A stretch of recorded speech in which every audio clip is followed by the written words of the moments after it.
Believe it or not, over the weekend, President Emmanuel Macron basically turned on Israel. And the question is going to be whether or not Macron's statement and his actions, which we'll get into the action that he's trying to do, whether or not that will be enough to convince other European leaders to follow his lead. Check it out, fam. Not kidding. Look, Macron says Israel can't have a free pass in Gaza. A series of exchanges marked a new low point in the relationship between France and Israel, which accused the French president of a crusade against the Jewish state. So you see what's happening now? More people starting to turn. And it's interesting. It's funny, too, because I know we've been picking on Macron for quite some time. I think starting with the protest a year or two ago in France, where people were protesting saying, no, you're not going to increase our retirement age, that type of thing. And then, of course, his wife punching him and all that kind of stuff. So we've been picking on Macron for quite some time, but this is a good thing that he's doing here. Let's go ahead below.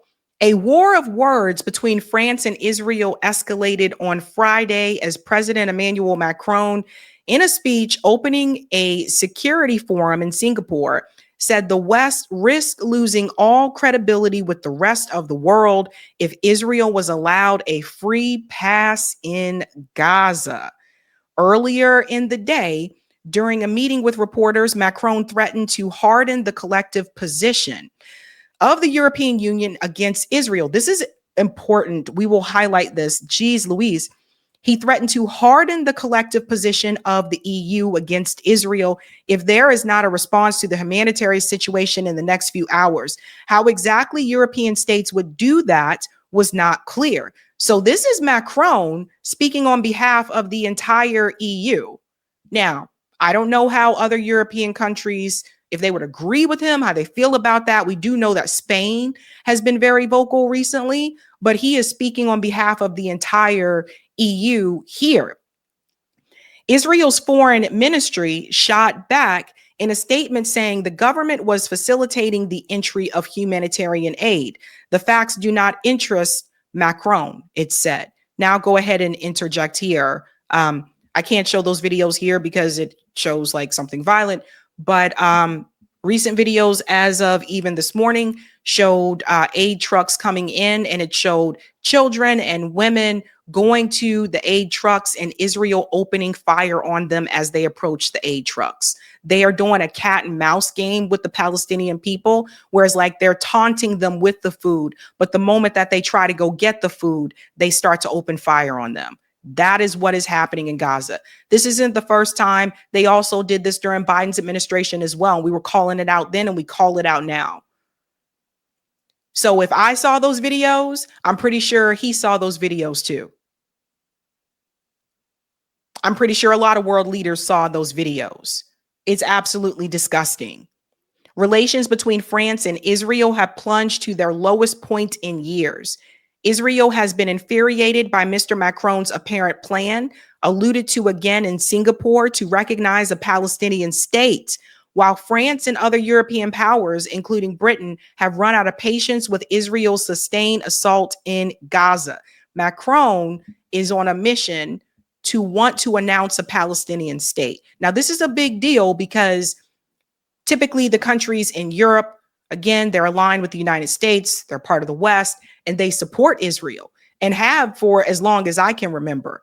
But now things are starting to change. And now you could ask yourself, is part of this a political move for Macron? Because under Biden, he did call out like what Israel was doing, but he didn't take it to this extent. And now that Trump is in office, some of these other world leaders seem to be a little bit more vocal. Some of the other Western allies are a little bit more vocal, or their words are a little bit harsher than they were before. So don't forget that, Macron is typical like neoliberal. He's backed by people like Barack Obama. So it could be a political move for him, not necessarily sure, but he said what needed to be said. It goes on to say here, Mr. Macron's statements after a series of recent French warnings seen as provocations in Jerusalem ignited the fury of Israel, which accused Mr. Macron of leading a crusade against the Jewish state and wanting to reward terrorists with a Palestinian state. No doubt its national day will be October 7th. So you guys see what's happening here, right? Israel, what they are doing is they are basically saying that if you criticize them, you're criticizing a Jewish state, and you're rewarding terrorists if you want them to be humane to the Palestinian people. So once again, this just shows that Israel sees them all as Hamas, including the babies. Like we've seen this in their rhetoric before. Now, I want to show you Macron making that statement here. And this is at the Shangri-La dialogue. If we abandon Gaza, if we consider there is a free path for Israel, even if we do condemn the terrorist attacks, we kill our own credibility in the rest of the world. And this is why we do reject double standards, and this is why I think it's very important in our current environment to be consistent and to follow our principles, our rules, and to consider that what is at stake is clearly the global order, and what is at stake is our credibility to protect this global order. If we abandon Gaza, if we consider there is a free path for Israel, even if we do condemn the terrorist attacks, we kill our own credibility. So that part right there, that you kill your own credibility if you abandon Gaza. And I think the word that he used there, that it's a strong word, abandon, right? Because he knows, and the other leaders know this too. Everybody knows what Israel is doing. The world leaders aren't stupid. They're not naive. Stop saying that. They know what Israel is doing. So he used the word abandon Gaza. And that's actually what's been happening. They have been abandoned because other people have either turned a blind eye or they've kind of gone along with the process. This part. In the rest of the world. And this is why we do reject double standards, and this is why I think it's very important in our current environment to be consistent and to follow our principles, our rules, and to consider that what is at stake is clearly the global order, and what is at stake is our credibility to protect this global order. So credibility to protect that global order and to be consistent. But he's not really consistent. He's consistent in this sense because now he's calling out, what's happening in Gaza, and he's saying like, this isn't right. This is a humanitarian issue. But he has no problem, implementing colonialism and imperialism against African countries. So it's interesting. He's talking about being consistent, but he's also not consistent. Think about that for a second. And that's why part of me wonder, maybe it's political, maybe it is, but this isn't good for Israel either way. This is a Western ally that is speaking out against them vocally. And that brings me to this part. Here's another one. Macron navigates rocky path to recognizing a Palestinian state. Here's another thing. I don't know if everybody knew that he was moving in this direction. Emmanuel Macron is leaning towards recognizing a Palestinian state, but diplomats and experts say such a move may prove a premature and ineffective way to pressure Israel into moving towards a peace deal with the Palestinians. So let me just say something here about pressure, okay? I feel like this idea of pressuring Israel is just as ridiculous as trying to pressure politicians from within the Democratic Party. I don't think it works. Israel is very clear about what they want and what they want to do. It is a Zionist project. They signed up for this many years ago. It was going to happen at some point that they were going to move in this direction. With or without October 7th, they started removing people from their land. Let's be very clear. So I think it's mute, this whole pressure Israel. No. There is no pressure, Israel. The way that you stop all of this is you stop doing business with Israel if you're doing it. You implement sanctions on Israel. You let Israel's economy crumble. That's how you fight back against what Israel is doing. There's no pressure, Israel, because any type of so-called pressure that's been put on Israel, they ignore it anyway, and they continue to kill innocent people.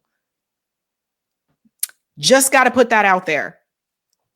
They say it could deepen Western splits, not only within the already divided European Union, but also with the United States, Israel's staunchest ally, and would need to be accompanied by other measures such as sanctions and trade bans if recognition were to be anything more than a symbolic gesture. French officials are weighing up the move ahead of a United Nations conference. This is coming up June 17th through the 20th. This is going to be with France and Saudi Arabia. They are co-hosting this conference to lay out the parameters for a roadmap to a Palestinian state while ensuring Israel's security. So this is interesting. It looks like, once again, Saudi Arabia is in the mix here. Only a political solution will make it possible to restore peace and build for the long term, Macron said on Wednesday with his visit to Indonesia. Together with Saudi Arabia, we will soon begin organizing a conference on Gaza in New York to give fresh impetus to the recognition of a Palestinian state and the recognition of the state of Israel and its right to live in peace and security in this region. This is very interesting. And as I said before, even if a Palestinian state is established, which I don't think it will be, I think that that time came and went, that doesn't stop Israel from attacking Palestinian people. They'll still do it because they know there's no accountability. That's the other thing, right? But this is a big story right now that Macron is pretty vocal about being tired of what Israel's doing. And it looks like trying to work along with Saudi Arabia in some way, shape, or form to move things in a different direction. We'll have to wait and see if that really happens. But ladies and gentlemen, the chickens come home to roost. Anytime you have the Western countries that were allies of Israel now publicly speaking out against what they are doing and looking to move in a different direction, that is not good for Israel. It's also not good for the United States. France is also, of course, an ally with the United States government. So how does it look when you have a Western ally like France trying to work alongside Saudi Arabia to come up with their own pathway to help the Palestinian people, and the United States is left out of it? Ladies and gentlemen, we are moving closer and closer towards a multipolar world, which I support. But what we're also starting to see is that some of these Western allies of the United States are also tired of the US's BS, and they're tired of Israel's BS, and they're more open to doing things differently. It was just over a year ago in an interview with CNN where President Macron said that he thinks that France, or that Europe in particular, should also try to become a third, power, that they shouldn't be dependent on the United States. So I think BRICS in itself really started something, because now it's making leaders of other countries start to think, you know what, maybe we shouldn't follow their beck and call either. Maybe we should start to look out for ourselves as well. Chickens come home to roost. Israel is being called out by the West more so. And I think we all need to pay attention to how this is going to move. Hey guys, this was a Sabby clip. If you like what you saw, hit that like button and subscribe.